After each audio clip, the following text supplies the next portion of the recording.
Alrighty, everyone. Welcome back to a brand new edition of New Music Friday, where I give my thoughts and opinions on all the notable singles from the last 2 weeks. This week, we also got albums from both Hailey Whitters and Randall King, so you can expect reviews of those coming soon. I've also got some other fun videos in the production process. There's some stuff coming, stay tuned. But for now, we are focused on the task at hand. I really don't have anything else to say. Be sure to like the video if you enjoy, subscribe if you're new, and I'm just gonna dive right in here with the thumbs down category. Songs I do not like, songs I'm not a fan of, and there's actually only one song I'm giving a thumbs down this week, and that honor goes to Chris Janson and his new one, Keys to the Country. 'Cause I got the keys to the country. Chris Janson is just so boring. Maybe not as a person, I don't mean that as a personal attack, because I've never met the dude. But as an artist, I feel like I don't even know who Chris Janson is. Like, his whole act seems to be so inconsistent and contrasting from who he portrays himself to be outside of his music career. His whole act just feels pandering and super desperate, and all of those emotions apply to this new one, Keys to the Country. The song is literally just, I'm from the country, I do country stuff, barns and moonshine and tearing up Friday nights. Especially coming from Chris Janson, it's just so painfully mediocre. I just don't understand what he's going for. Like, what is your goal with this music? If your goal is to make background music that's painfully derivative of your pandering counterparts, then I guess you're succeeding, but man, it all just feels so void of passion, character, presence. It just feels void. I don't like it. Thankfully, though, we can move on to the decent category. Songs I think are good, not great, but I would still recommend you give them a try for yourself, see what you think. And the first song I've got is from an unlikely source. It's Jimmie Allen and his new one, Down Home. Now, I have been hard on Jimmie Allen in the past. I've been pretty vocally displeased with his output, but when you drop Betty James Gold Edition, you have it coming. You're asking for the heat. I don't care who you are. If you drop an album of Betty James quality, just brace yourself. So I honestly went into this song expecting a fat thumbs down, an absolute pop, trap, country dud, but the song is actually pretty decent. I was really close to giving it a thumbs up, but there's just a few things that hold it back in my opinion. The song is Jimmie sending a message to his late father who passed away in 2019, a very similar idea to Heaven Right Now by Thomas Rhett, Give Heaven Some Hell by Hardy, If Heaven Wasn't So Far Away by Justin Moore. You kind of get the idea.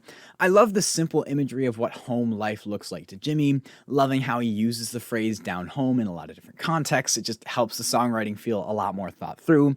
Vocally, I think he actually provides an A+ performance here. My only issue is the general energy and vibe of the song.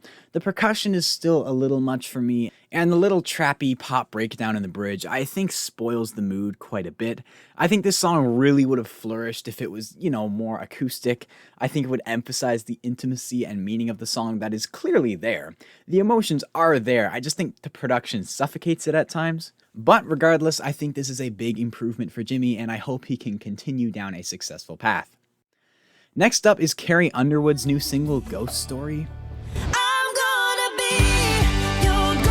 Obviously, last year, Carrie released both her gospel album, My Savior, and her Christmas album, My Gift, but both of those were sort of novelty side projects, and a lot of people were wondering when Carrie was officially going to follow up Cry Pretty from 2018, and it would appear as if we are entering that new era with this brand new single, Ghost Story. I actually really like the lyrics of this song. Carrie is basically saying to this guy, I'm gonna haunt you, you're gonna regret not holding on to me. I love the first verse, how she describes this scene in a bedroom where she's gonna be the ghost that's keeping this guy up at night, making him think he's hearing things. You're gonna see a shadow, midnight playing tricks with your head, a silhouette floating down the hallway, and you'll reach for the light by your bed. You'll hear a noise, swear you know the voice, and you'll chase it down the stairs. You'll look around, not a single sound, because there's no one even there.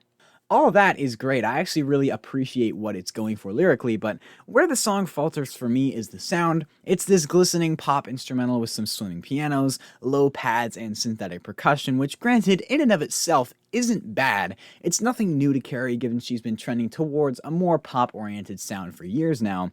But the song just feels too happy, too triumphant, but triumphant in a positive, optimistic way. Like, the song is all about haunting this ex-boyfriend, being the thing that keeps him up at night and drives him mentally insane, but it sounds like something you could put in the background of a Disney commercial. It sounds so hopeful and optimistic, and it really just clashes with the whole spirit of the song. I don't know, I think Carrie was onto something here. As always, the vocals were on point. It's just expected from a Carrie Underwood song, but in general, as a whole package, I don't think this song came together as cohesively as it needed to, but it's still decent. Then I've got the new Breland collaboration with Thomas Rhett, Praise the Lord. I've spoken quite optimistically about Breland on this channel before, and I think he was onto something with this track, but like a lot of this decent category this episode, it just sort of putters off into mediocrity. Especially being a song about praising God, I really love how the core of the song is this stomp clap rhythm that just screams Southern gospel. Especially with Breland's rapping, I think this rhythm provides the perfect platform for him to do his more rap-based delivery, while maintaining a very organic production style, but then they add these unnecessary synthetic elements that I really just stain what was building up to be a fantastic song. The inclusion of Thomas Rhett is also a little questionable. I definitely agree that this song was built for a collaboration. It's got a real community feel like what you would get from the Southern Church. And maybe if there were multiple artists featured, Thomas wouldn't feel as out of place, but if you're only going to have one person to help you out on a track like this, I don't think Thomas was that guy. Just being as the song isn't super melodic, it is more rap based. Thomas just, that's not his vibe. Even if he tries, that's not what he does best at. However, at the end of Thomas's verse, there's a piano roll that is absolutely killer, and it just makes me wish we got more piano, especially in the back half. I think if you add some more of that rockin' piano, cut the synthetic percussion, and get some more appropriate features, I think this song could have been killer. Like, imagine what someone like Yola would have sounded like on this song. I think she would have absolutely torn the roof off the place. Yeah, overall, I think this song leans on a lot of cultural influences that built the foundation for a badass song. I just wish Breland leaned further into it and really pushed hard for that Southern gospel energy, and sort of left the new trap sound aside for this one. Lastly, for the decent category, it's the brand new single from Randy Houser, Note to Self. Love ain't diamond rings. This new one from Randy is our first taste of new music since his phenomenal record Magnolia back in 2019. Since that record, I have been fascinated with how Randy plans to follow it up, and this new one would appear to be the beginning of that new chapter. If I'm being honest, I think the song is, well, decent, but I wish I liked it more. Vocally, I think Randy does a fantastic job, especially near the end of the bridge when he really starts letting it go. The chorus has some great driving power, a fantastic early 2000s country sound, but lyrically it just feels a little flat.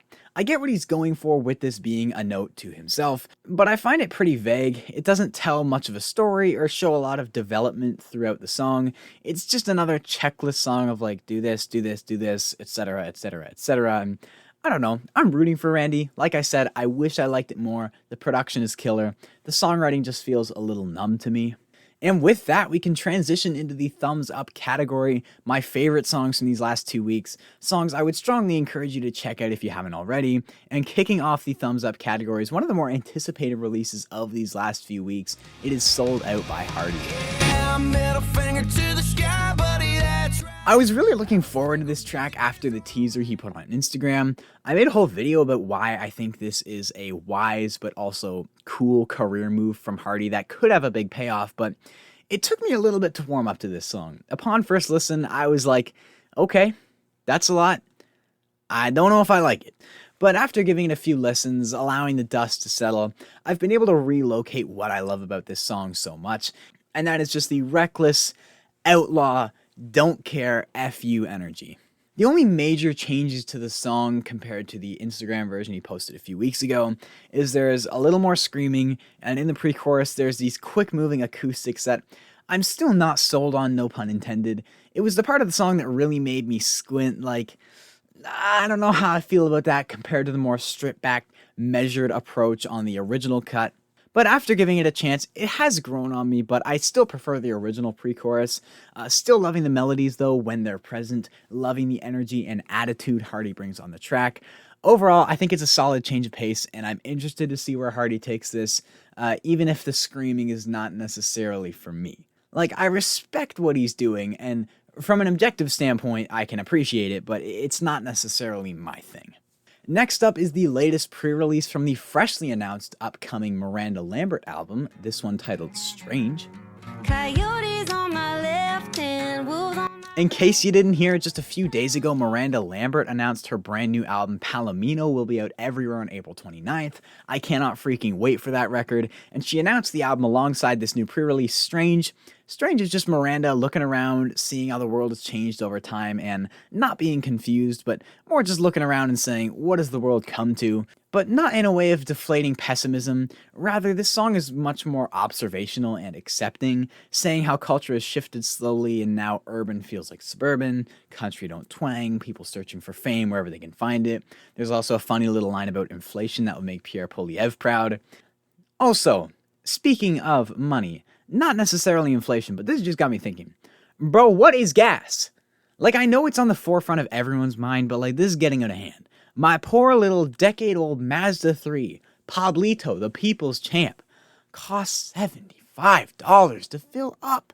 Gas hit $1.91 the other day. Granted, it's starting to come back down, but that's still stupid. I'd rather scooter to my retail job at this point. Although I should provide some context because most of my viewers are American. $1.91 a liter is equivalent to $5.74 per gallon. I'm assuming that's as alarmingly high to me as it is to you, but regardless, Miranda Lambert, the song slaps. It's got a nice rockin' chorus, lots of passion in the vocals. I freaking love when Miranda gets a little grittier with her delivery, and that is all over this song. And yeah, like I said, song's just Miranda inviting you to sit down, have a drink, relax a little, because times like this also make her feel strange. I think it's a neat little concept. I'm pumped for the album. Great album cover. Big thumbs up for me. Second to last now, I've got the final pre-release from the upcoming Maren Morris LP, Nervous. You make me... We are officially just 1 week away from the release of Humble Quest, and boy am I intrigued to see how this one plays out. I've been a pretty big fan of the pre-releases so far, and that pattern continues with Nervous, which is the final early taste we will get before Friday. The first time I heard this song, it almost caught me off guard because it's such a night and day difference going from background music to Nervous, but once I settled in, man am I down with this sound. It's a heavy, emphatic, throbbing alt-rock belter, lyrically a little on the mischievous side. Maren saying how this guy, presumably her husband, makes her feel nervous, but in a good way. He pushes her out of her comfort zone, physically tracing her body like he's learning cursive, leaving her inhibitions exposed. You get what the song's going for. However, man, can I focus on the sound here. Maren absolutely owned this blaring alternative rock sound. Her delivery was as on point as it could have been, staying nice and reserved in the verses, building her way up into the choruses where she really lets it fly, with more conviction than melody, but it complements the song so well. I love the rhythm and the flow of the lyrics, the way the lines stumble into the next, and how she uses her falsetto to pick up the pace a little before slowing down as she gets lower. I was never a big fan of overly poppy Maren Morris, but this new alternative, at times rock Maren Morris is a style I can really get behind. She can play soft and innocent like on background music, which granted is still probably my favorite of the three, but she can also ramp it up and be a bit of a diva on songs like this new one. I'm really digging it. I cannot wait for this album to drop. Thumbs up. And lastly, for today's episode of New Music Friday, it's the latest track from Mr. Aaron Watson, When I See You. When I see you, I see all. Y'all know I was a massive fan of Unwanted Man, but in my opinion, maybe it's recency bias, but he may have just topped it with this latest track, When I See You. Looking at the single covers for these, I'm left wondering if a project is on the horizon. If there is, by all means, let's start rolling this thing out because I am loving the output so far. When I See You is similar to Unwanted Man, being it's a love tune dedicated to his significant other. It's really nothing groundbreaking. When he sees this girl, he sees all he's ever wanted. It's a pretty straightforward girl, you're perfect kind of song, almost like a Texas boyfriend country song, but is just executed as perfectly as it could be in my opinion. The simple acoustic front half before building throughout. A similar structure to Unwanted Man as well. It's got that cowboy energy, that western charm. The chorus is infectious, contagious, delivery, spot on. It just feels like one of those love songs that just hits right. Like, there's a million love songs out there. In fact, I think I heard somewhere that something like 65% of all songs are about love. But some just hit, the I Swears of the world, those ones that just hit different. And so far, Aaron Watson has dished out 2 in a row. Yeah, really digging this one. I think the simplicity is the strength. And yeah, Aaron Watson taking my top spot this week. Anyways, that is all I've got for you guys today. As always, be sure to let me know what you thought of these songs in the comment section below. Would love to have some chats with you guys down there. Links to my Instagram, Discord, and podcast are all down below in the description. Check those out, give it a follow, join up the server, give the podcast a listen, and yeah, I don't think I've got anything else to say, so until next time, I hope you all have a great day.